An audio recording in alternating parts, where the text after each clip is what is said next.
The captivating history of cacao and chocolate didn't stop when the conquistadors introduced it to Europe. In this episode, Dr. Mark Plotkin explores the remarkable journey of chocolate, from its industrialization and commercialization to its widespread popularity and the conflicts surrounding it, spanning from the industrial age in Europe through the American Revolution, all the way to its status as a premium treat today. Hello, everyone. Welcome back to Plants the Gods. I'm Mark Plotkin, Dr. Mark Plotkin, ethnobotanist with the Amazon Conservation Team, on the web at www.amazonteam.org. We focus on protecting the rainforests and the rainforest cultures of the Amazon, particularly the cacao rainforest of the northwest Amazon. And it's that food of the gods, the Abroma cacao, the chocolate tree, native to the northwest Amazon, that I'm going to focus on today. Today's episode I'm calling Chocolate, Revolution, and Industry.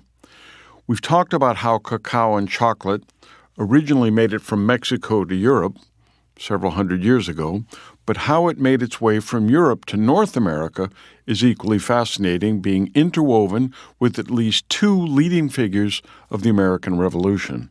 Cacao and chocolate arrived in the American colonies in the 1600s.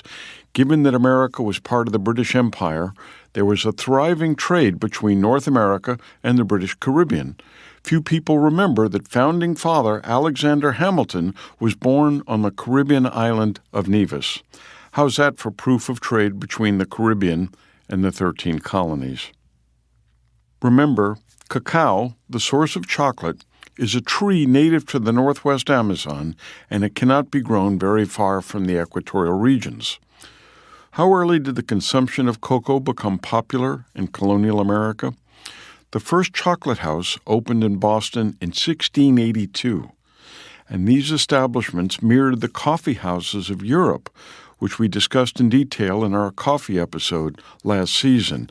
These establishments served as social hubs where individuals could gather, converse, conduct business, and even foment revolution, partly fueled by the caffeine in both coffee and chocolate. One of the places into which cacao was imported was New Haven, Connecticut, on Long Island Sound. While not as significant a port as Boston or New York, which had deeper harbors and larger populations, New Haven nevertheless exported livestock, timber, and fish from the colonies while importing sugar, molasses, rum, and cacao from the Caribbean. An enterprising individual born in Norwich, Connecticut in 1741 moved to New Haven in 1762 to take up a role in the cacao trade. Trained in Norwich as an apothecary at a time when most medicines were plant-based, he could be considered something of an ethnobotanist as well. Once in New Haven, he opened a general store that also served as a pharmacy and sold, among other commodities, both books and chocolate. The business acumen and entrepreneurial spirit of this chocolate merchant led to commercial success, while his patriotic fervor prompted him to join the local militia. His leadership skills earned him a position of authority in the Sons of Liberty, a group dedicated to resisting British policies and promoting colonial rights and eventual independence. With the outbreak of war in 1775, this chocolate merchant mobilized his New Haven militia and, in partnership with Ethan Allen and his Green Mountain Boys, devised a brilliant plan to capture Fort Ticonderoga on Lake Champlain. The fort controlled access to the Hudson River Valley and housed a much-needed supply of artillery and ammunition. The surprise attack on the fort, marked by boldness, opportunism, and dynamic leadership, proved successful. It became one of the first American victories in the war, thus providing both a morale boost and, as importantly, an ample supply of cannons. Had the story ended there, this merchant would be remembered today as a hero of the American Revolution. However, he's best remembered not for selling chocolate, but for selling military secrets to the British. His name was Benedict Arnold, and he's one of the two most reviled traitors in American history. Though many Americans mistakenly believe the popularity of chocolate in the U.S. today began with Milky Ways and Hershey Kisses, The story I just told you demonstrates that chocolate was popular in the U.S. long before there was a U.S. As we heard in a previous episode, once chocolate left Mexico and the Aztecs, it became popular in Europe among royalty and the upper classes. Such was not the case in New England. To quote from my fave book on the topic, The Book of Chocolate by H.P. Newquist, quote, "There was one region of the world where cocoa wasn't just a drink for the rich and powerful. That was in the colonies of North America. People there gave little thought to their kings and queens, as would be proven during the Revolutionary War in the late 1700s. There was much less class distinction between rich and poor than there was in Europe. Cocoa was expensive, but not so much that it was solely a moneyed man's drink." End of quote. But it was also popular amongst the moneyed classes in the colonies as well. There was another Revolutionary War general, besides Benedict Arnold, who enjoyed chocolate, and his name was George Washington. Historical records show that Washington bought and consumed cacao from the age of 25 in 1757 up until the year of his death in 1799, more than 4 decades later. In colonial America, chocolate was usually consumed as a hot beverage during breakfast. Remember, there were no chocolate bars. It was produced by grating cacao nibs into hot water, milk, or wine, to which sugar and spices were added. George's wife, Martha Washington, had her own favorite drink, in which cacao nibs were steeped in hot water to produce a tea-like beverage. So popular was hot chocolate amongst the Virginia landed gentry that they used cups specifically designed for serving chocolate, different than cups employed for tea or coffee, and you can see those chocolate cups on display in Washington's old estate of Mount Vernon in Virginia. Proof of chocolate's early popularity in the 13 colonies is that the first documented chocolate mill in North America was established along the banks of the Neponset River south of Boston in 1765. The factory was founded by John Hannon, an Irish immigrant who brought expertise in chocolate manufacture from Europe. He later partnered with James Baker, a Harvard-educated physician and businessman, and their partnership marked the beginning of industrial chocolate production in America. Hannon set sail for the West Indies in 1779 on what was intended to be a cacao-buying mission and was never heard from again, a not uncommon occurrence during the Age of Sail. The American baker then took full control of the company and changed the name to the Baker Chocolate Company.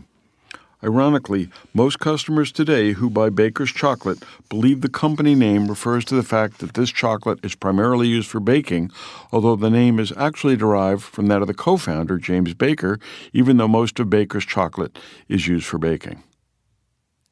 Let me say that again. Ironically, most customers today who buy Baker's chocolate believe the company name refers to the fact that this chocolate is primarily used for baking, although the name is actually derived from that of the co-founder James Baker, even though most of Baker's chocolate is used for baking. The chocolate story then moves back to Europe. 2 years after George Washington's death in 1799, a chemist was born in Amsterdam who created what has been called, quote, the most important invention in the history of cocoa. Working in his father's cocoa company, Conrad van Houten realized that if he could remove the cocoa butter from the ground beans, he would be able to produce a cocoa with a more pronounced chocolate flavor. He developed a hydraulic press. Being a Dutchman, it was powered by a windmill, which squeezed out much of the cocoa butter, leaving a dry cake that could be crushed to produce a fine cocoa powder. His process reduced the cost of producing cocoa powder, thereby making it more affordable and thus more accessible to the general public. And by sharply reducing the fat content, he created a powder which could more easily be mixed into liquids.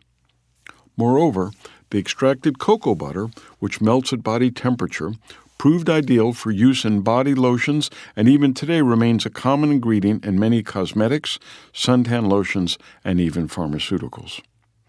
A chemist by training, Van Houten further transformed the chocolate industry by adding alkali salts to the cocoa, reducing its acidity and bitterness, and further enhancing its solubility in liquids. Today we know this product as Dutch chocolate. Meanwhile, in 18th century Europe, as was the case with Benedict Arnold in the Americas, chocolate was often sold in apothecaries, that is, pharmacies, since it was considered both a medicine and a food.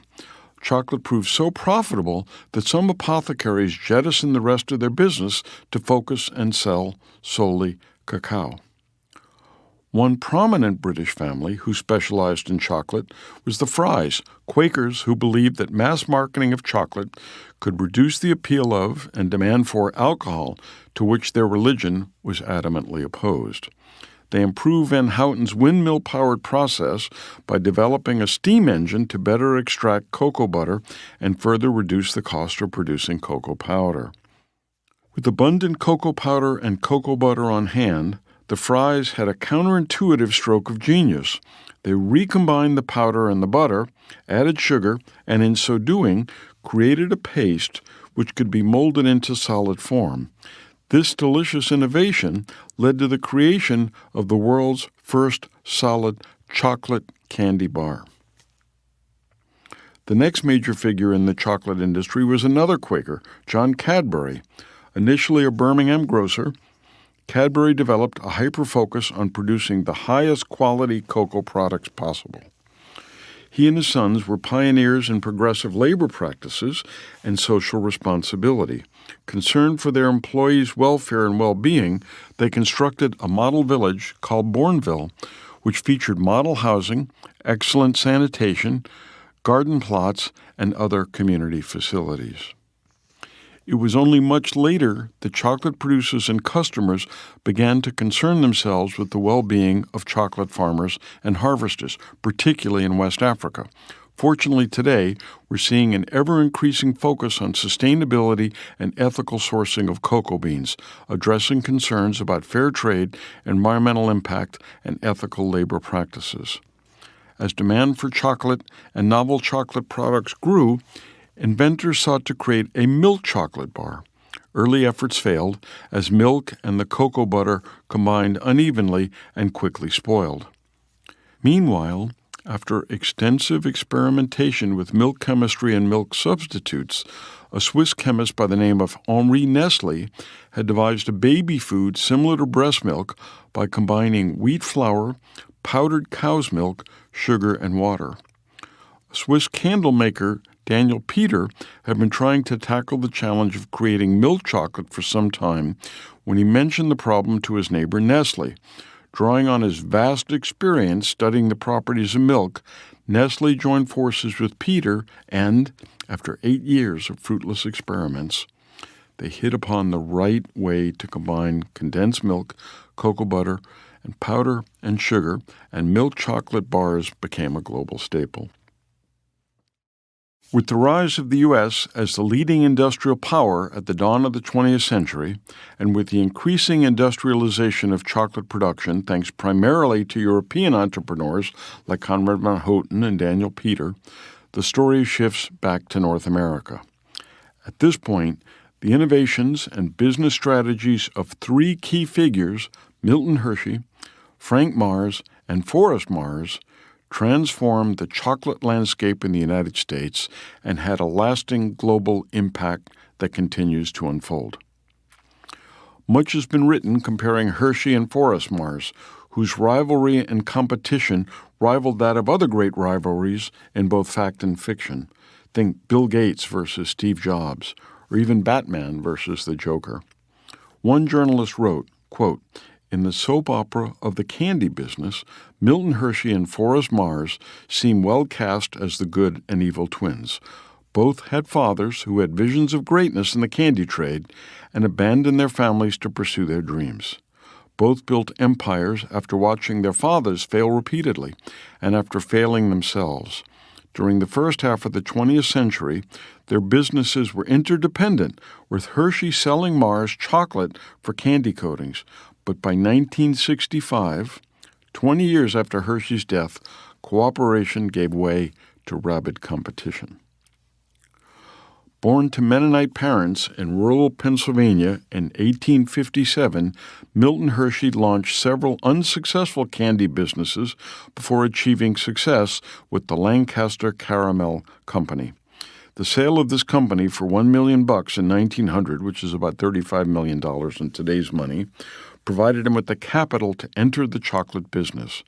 Taking advantage of the innovations developed in Europe, especially the invention of milk chocolate, Hershey decided to mass-produce affordable milk chocolate for the American public.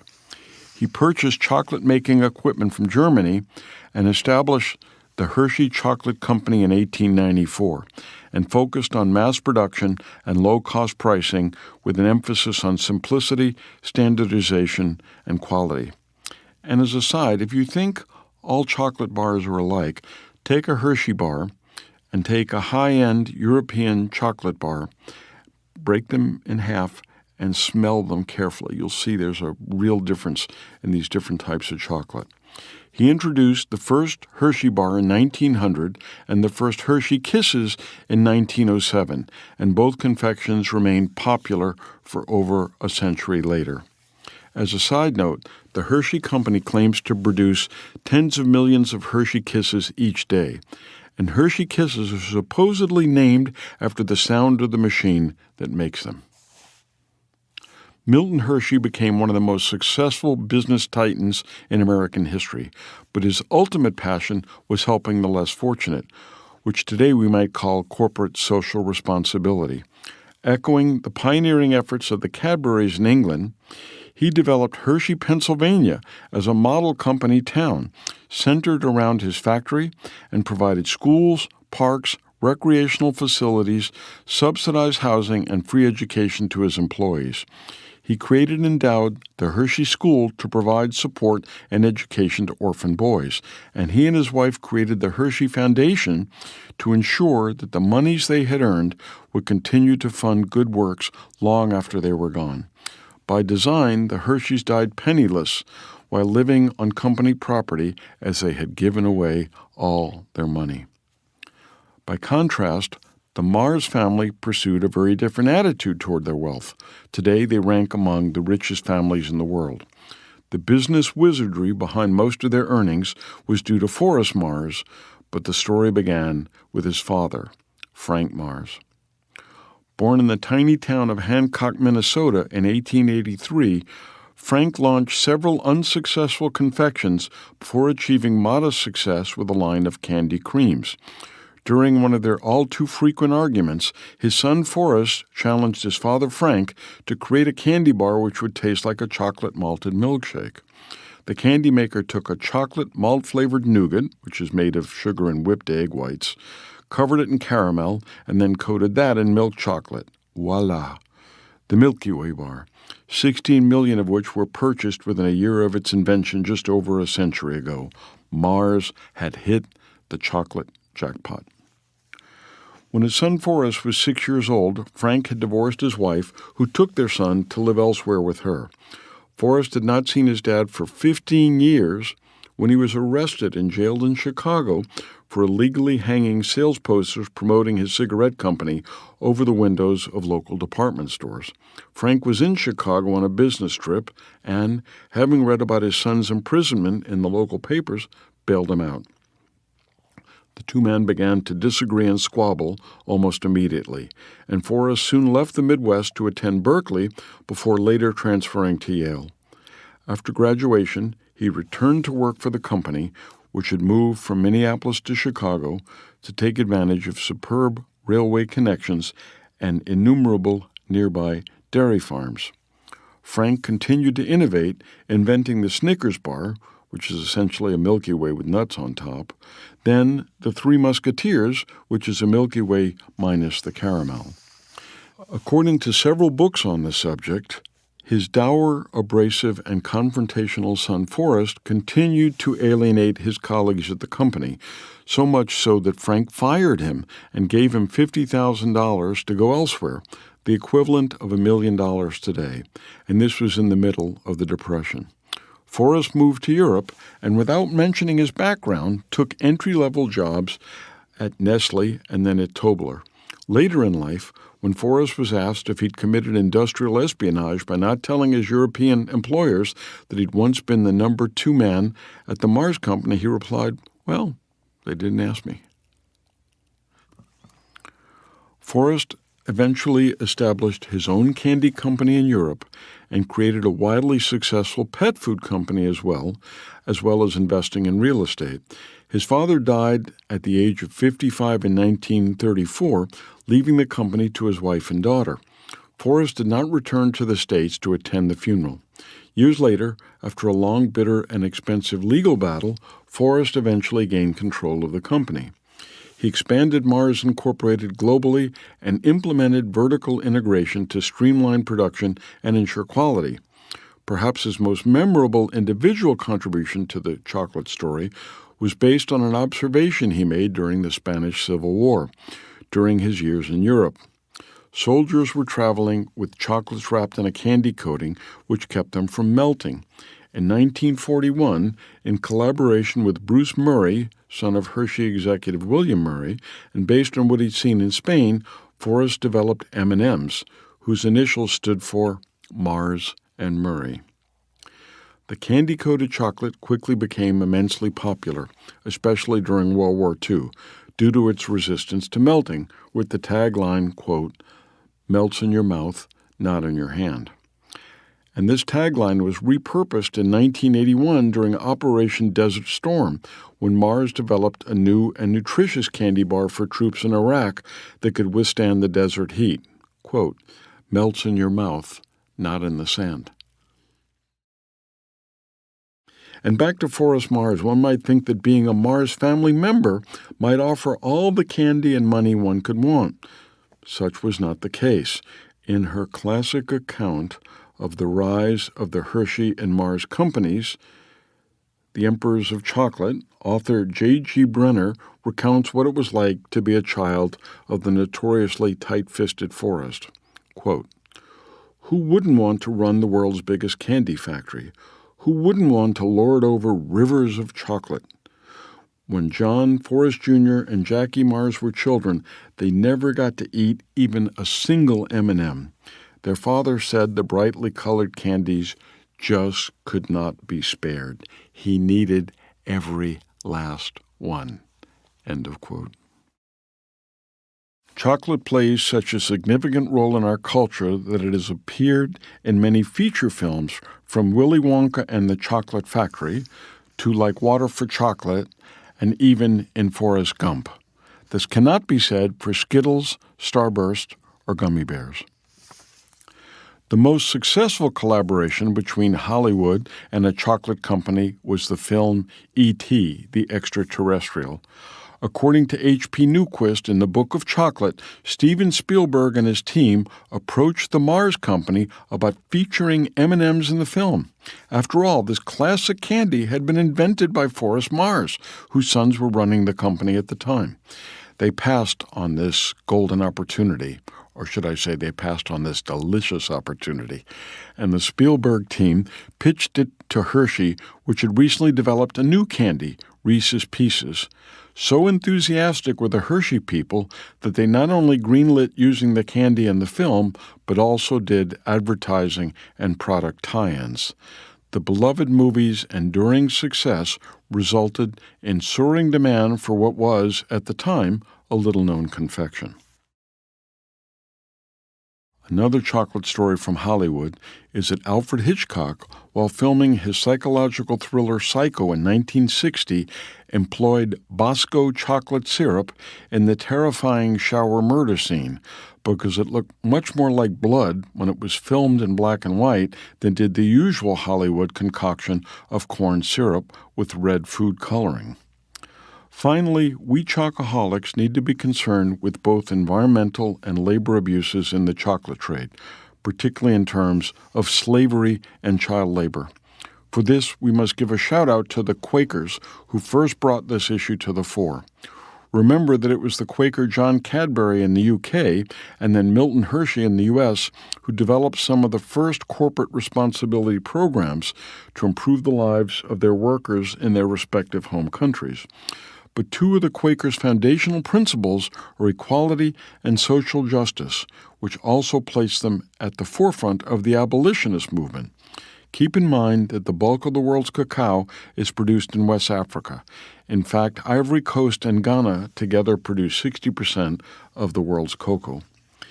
Even when the Spanish and Portuguese established the first commercial plantations in Central and South America, before a single cacao tree had been planted in either Asia or Africa, the Europeans quickly became reliant on enslaved peoples brought over from Africa to both plant and harvest cacao under harsh conditions.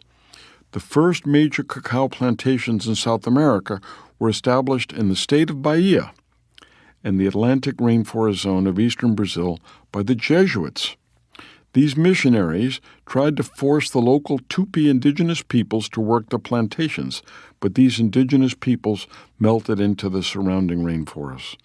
In the words of Moss and Badenoch in their classic Chocolate, A Global History, quote, prefiguring the establishment of the sugar and tobacco trades in the following century, the Jesuits switched to managed plantations that were serviced almost entirely by slaves from the Portuguese colonies in West Africa.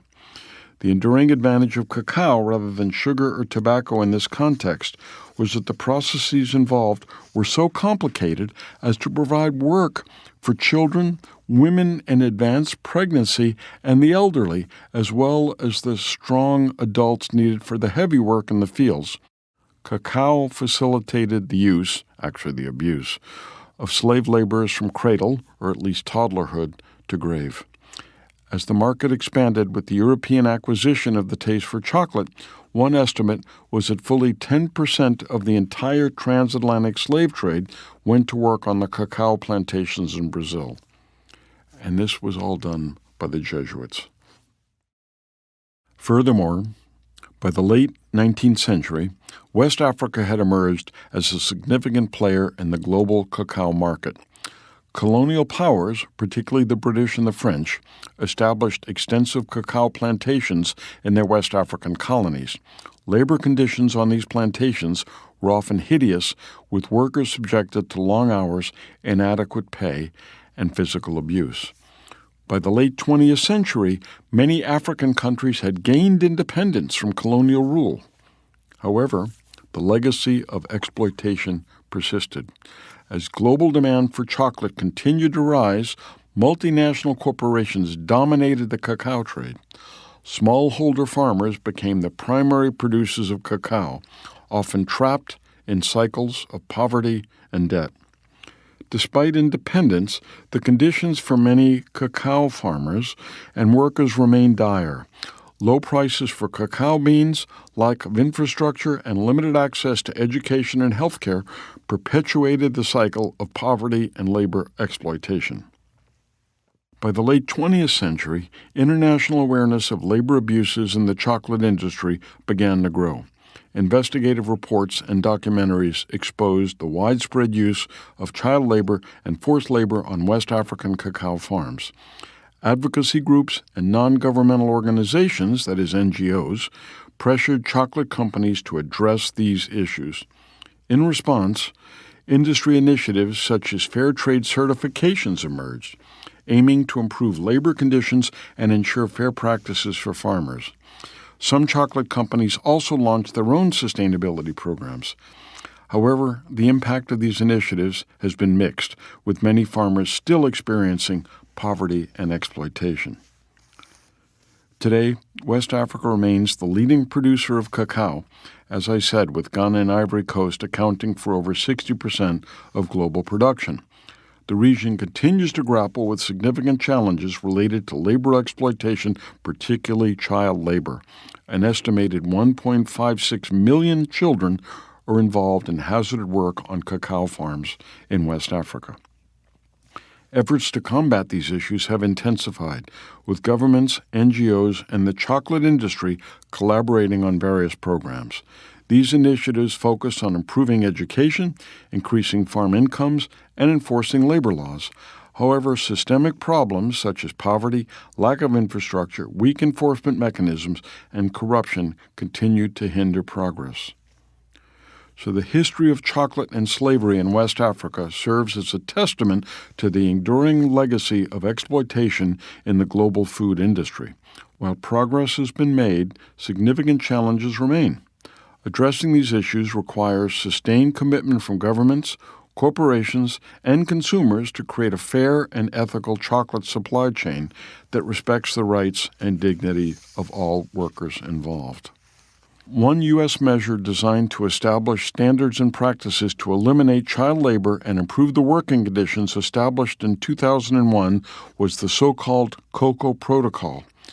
Knowing that sarcasm and humor were sometimes effective weapons in combating evil, a flashy Dutch journalist by the name of Teun van de Keuken began researching the chocolate industry to determine whether they were adhering to the protocol. As written by Maas and Badenack, quote, noting the Dutch law, any form of participation in the slave trade, including purchasing its products, is punishable, Van de Keuken bought a chocolate bar and walked to the next police station to turn himself in. What followed was a lengthy effort to gather evidence and witnesses to have himself prosecuted so the Dutch authorities would be forced to take action more generally on the issue, and at that point he began to raise awareness worldwide. In a more personal response, Van de Keuken founded his own brand of chocolate, Tony's Chocolonely, which proudly bears a slave-free emblem on the label. End of quote. Finally, in terms of both the cacao trade and the future of chocolate, we're also witnessing the deleterious and dire effects of environmental abuse on the viability of cacao agriculture. As we heard in the first episode this season, cacao is native to the northwest Amazon. Destruction of the Amazon rainforest continues, yet cacao farmers still need access to wild or semi-domesticated cacao plants to increase yield, enhance flavors, and increase resistance to pests and diseases. Love that Milky Way bar? Thank the Amazon. And support the work of the Amazon Conservation Team, since one of our top priorities is protecting the cacao rainforest of the northwest Amazon. In today's episode, Dr. Mark Plotkin shared how cacao and chocolate transformed from a unique European treat to a highly valued global commodity. He also highlighted the importance of wild and semi-domesticated cacao plants from the rainforest of the northwest Amazon, a key conservation focus for the Amazon Conservation Team. To support efforts to protect these vital rainforests, please consider donating at www.amazonteam.org. And don't forget to give this commercial-free podcast a 5-star rating.